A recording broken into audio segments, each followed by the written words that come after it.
कहलाती हैं।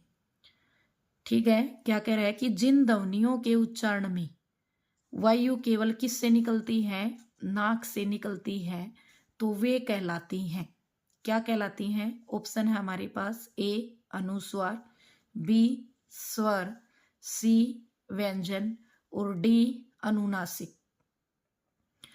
ठीक है, तो क्या कहलाती हैं?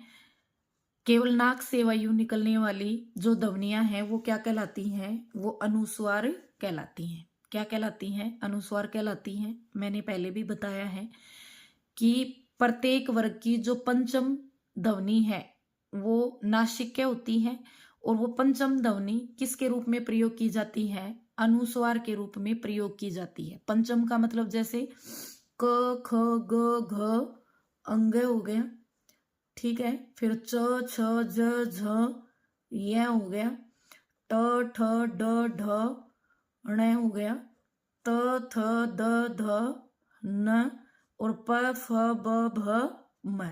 तो ये प्रत्येक वर्ग की कौन सी पंचम ध्वनियां हैं जिनको नासिक्य व्यंजन कहते हैं, और ये किसके रूप में प्रयोग होती हैं? अनुस्वार के रूप में प्रयोग होती हैं। और इन्हें नासिक्य क्यों कहा जाता है? क्योंकि इनका उच्चारण केवल किससे होता है? नाक से होता है। चलो आगे चलते हैं।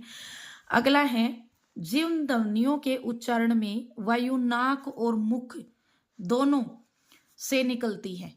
क्या कह रहा है कि जिन ध्वनियों के उच्चारण में वायु नाक और मुख दोनों से निकलती है वो क्या कहलाती हैं? तो केवल नाक से निकलती है वो तो नासिक्य कहलाती हैं, जो अनुस्वार के रूप में प्रयोग होती हैं। यहाँ नाक और मुख दोनों से पूछा गया है, तो दोनों से जो निकलती हैं उनको हम क्या कहते हैं?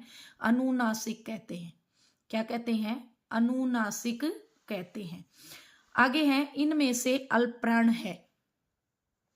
ठीक है, पूछ रहा है क्वेश्चन, इनमें से अल्पप्राण है। ऑप्शन है हमारे पास ख, छ, ठ, बी ऑप्शन है ध, ढ, त, थ, सी ऑप्शन है ग, झ, ख और डी ऑप्शन है क, द और ड।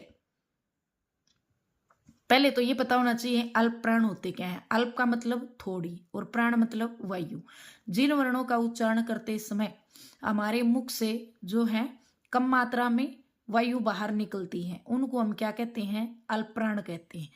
प्रत्येक वर्ग का तीसरा पांचवा, प्रत्येक वर्ग का पहला तीसरा और पांचवा जो वर्ण है, ठीक है, वो क्या होता है? अल्प